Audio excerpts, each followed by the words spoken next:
If you recently joined the gym, or if you simply need a new pair of earbuds that can withstand the day-to-day abuse of intense physical activity, then this review of the Jabra Elite 8 Active might be the one for you. Hi everyone, my name is Andy and you're watching Andy's Tech Tone. If you have been following my channel for a while, you might know that due to my relatively active lifestyle, earbuds with a sports-focused design have a special place in my heart. And while the market of such in-ear buds seem to be shrinking rapidly, partly due to the growing popularity of open-ear designs, there are still a few companies left who can see the potential in ruggedly built, water and dust-proof buds for those who need that extra isolation only an in-ear design with active noise cancellation can offer. And I personally find the Jabra Elite 8 Active to be the perfect set of earbuds for such use cases. So much so that in the recent months, the Elite 8 Active became my go-to buds I take to the gym with me all the time. And in fact, these Jabras became my go-to buds, period, but more about it in a second. The fit is snug and secure thanks to not only the shape and size of the buds, but there is also this rubber silicone compound Jabra used as coating. They call it Shake Grip, and it indeed gives me a tight grip in my ears during workouts or running. And these are the occasions when the IP68 fully dust and waterproof rating can come in handy too. But Jabra went a step further and gave us a battery case which itself is IP54 rated, and it means that the case is also dust and splash proof. The Elite 8 Actives went through some even more rigorous testing, including some drop tests and others, to meet the 810H military standard. And even if these acronyms and numbers mean nothing to you, after putting the Jabras through their paces for the last couple of weeks, I can confirm that these earbuds are one of the toughest, if not the toughest earbuds on the market right now. They are even tougher and more rugged than my other favorite, the similarly priced and spec'd LG Tone-Free TF8, to which I will keep comparing the Jabras throughout this review. The Elite 8 Actives also deliver a better performance across the board than their predecessor, the Elite 7 Active.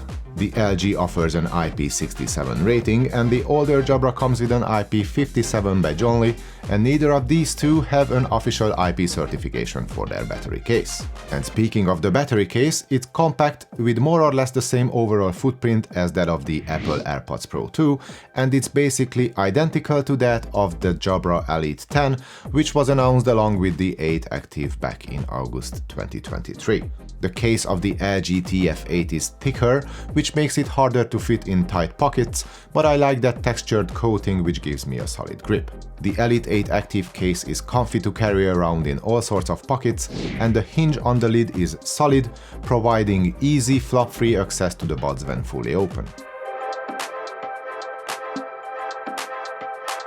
The overall playtime the Jabra case can provide is up to 56 hours with ANC turned off and 32 hours with noise cancelling enabled. The earbuds can last up to 14 hours or 8 hours respectively. These numbers are better than that of the LG TF8, as you can see here. With the ANC enabled, the LG buds can last up to around 6 hours, and we get 2 full charges with the case. And while the Jabra case supports the Qi wireless standard for charging, the LG case does not. On the other hand, LG gives you UVC lights inside their case, which can help keeping your buds clean and sanitized between workouts, and you also get the option to use that case as a Bluetooth transmitter thanks to the wireless chip on board. And that takes us to the connectivity features of the Jabra Elite 8 Active. We got a Bluetooth 5.3 chip with support for the AAC and the SBC audio codecs. The SoC is Bluetooth LE audio ready, and probably the support for the LC3 will come with a future firmware update, as it's not yet listed in the official specs. But given the track record of Jabra delivering on its promises, I'm sure that the LC3 support is just a matter of time. What's available from the get-go, however, is multi-point, and it works seamlessly across multiple platforms without a hiccup.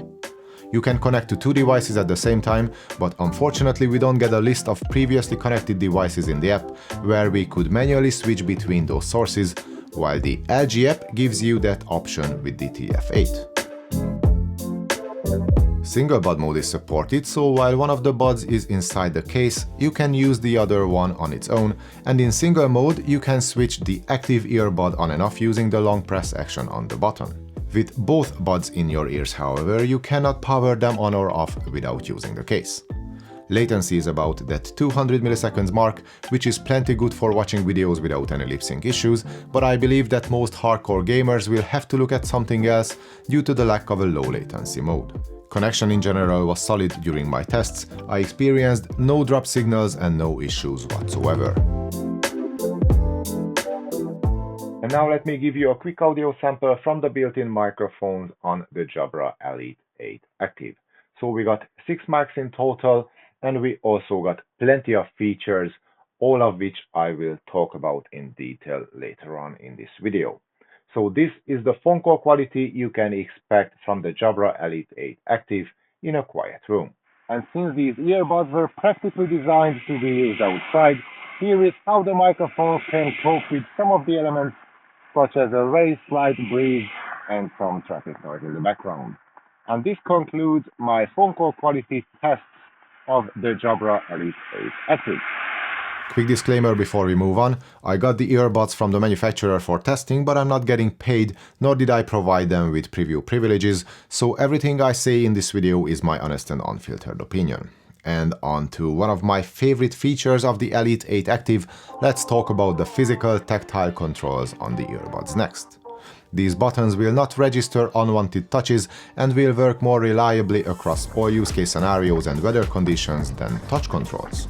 Let's say when I swipe some sweat off my face during an indoor bike ride, the LG TF8 will register a single tap if the towel touches the panels. That's unless I disable it in the app, but then I will lose that functionality completely, so that's less than ideal.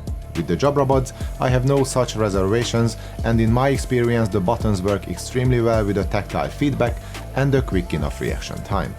The single, double and triple press actions can be remapped in the app, while the long press controls volume. Well, it controls volume unless you use a single bud, because then it will work as a power on-off switch and it cannot be changed. The earbuds come with in-ear detection sensors for automatic play and pause and auto-answering phone calls. The behavior of the in-ear sensors can also be customized in the app. And it's not the only thing that you can set up in the Jabra Plus app. Far from it.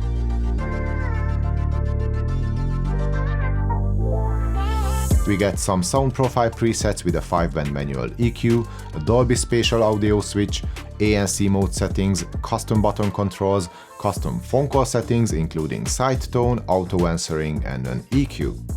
Side tone enables you to hear your own voice during a phone call, and you can adjust the strength of it using a slider.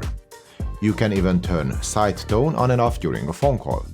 Auto answering uses the smart sensors, so incoming calls will be answered as soon as you put one or both buds in your ears. And the phone call EQ will let you tweak the sound of incoming calls by adding bass or treble to the voice of the person on the other side.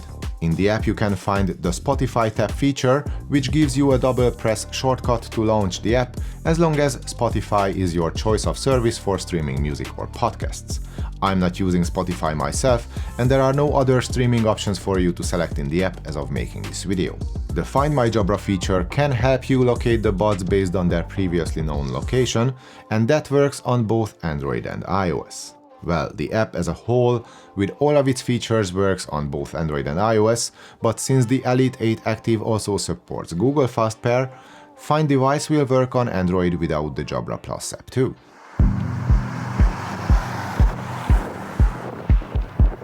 Onto the active noise cancellation, it does a pretty good job when it comes to keeping you in the zone without distractions from the outside world. The ANC we get here is not quite on the same level as that of the Elite 10, which can easily hold its own against the best in the business such as Bose or Apple, but it's really close, and by sports earbud standards, it's actually top of the class. Compared to the LG TF8, for example, the noise cancelling is way more efficient across the whole frequency range, and with the Jabra we also get a slightly more intense hear-through mode with a slider in the app for adjusting the intensity of the surrounding noises. Up until the latest firmware update, I experienced some weird jumps in the level of noise cancelling, as the adaptive hybrid ANC was a bit of a hit and miss at times, but with the latest firmware this issue seemed to have been resolved, and now we got more consistent results across all scenarios. Wind noise is handled very well, as the mics do not pick up too much of that harsh, ear-piercing noise when running or cycling outside in windy conditions. And now, again, with the latest firmware you get a dedicated wind noise reduction mode in the smartphone app.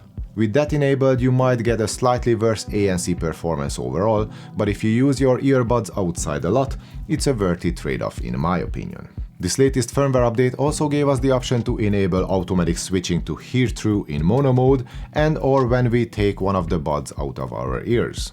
Speaking of switching between modes, toggling through the different ANC settings does not affect the sound signature of the earbuds, so with the exception of some extra white noise or hiss in hear-through mode, you won't experience sudden jumps and substantial shifts in the sound of the earbuds.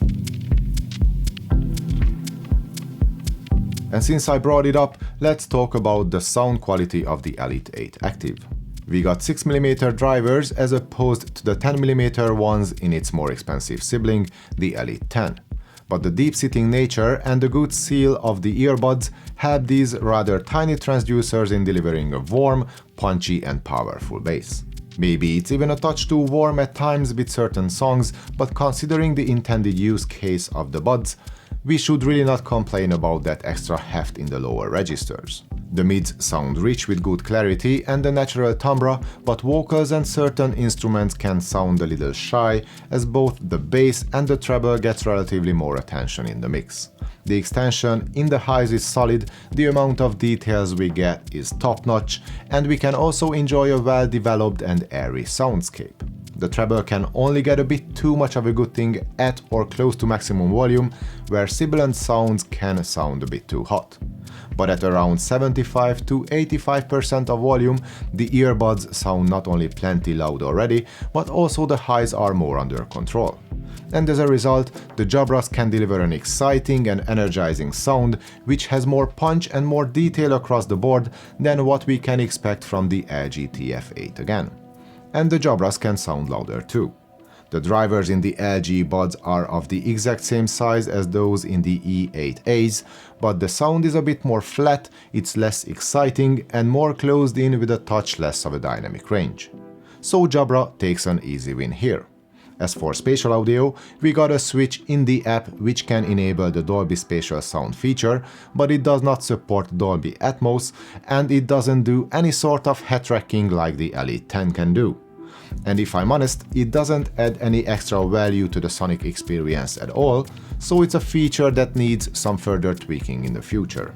However, since the lack of a full-blown Atmos support is just there to protect the more expensive Elite 10, I reckon that we should not expect big changes on this front. But again, the default sound of the Elite 8 Active is highly enjoyable and energizing out of the box, so I wouldn't even miss spatial audio if it wasn't there at all.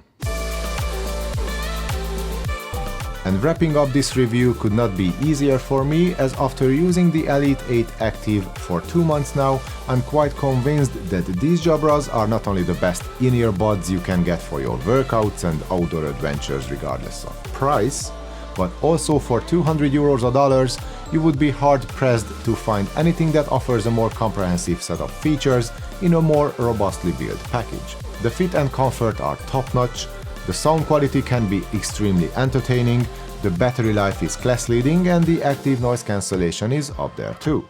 And it means that the high price tag should not discourage anyone from buying these earbuds just for the gym, because these bad boys can easily become your daily drivers thanks to their versatility and premium quality across the board. And that was my take on the Jabra Elite 8 Active earbuds. If you liked this video, then please give it a thumbs up and subscribe to the channel. Feel free to comment should you have any questions. Thanks for watching everyone, hope to see you all in the next one.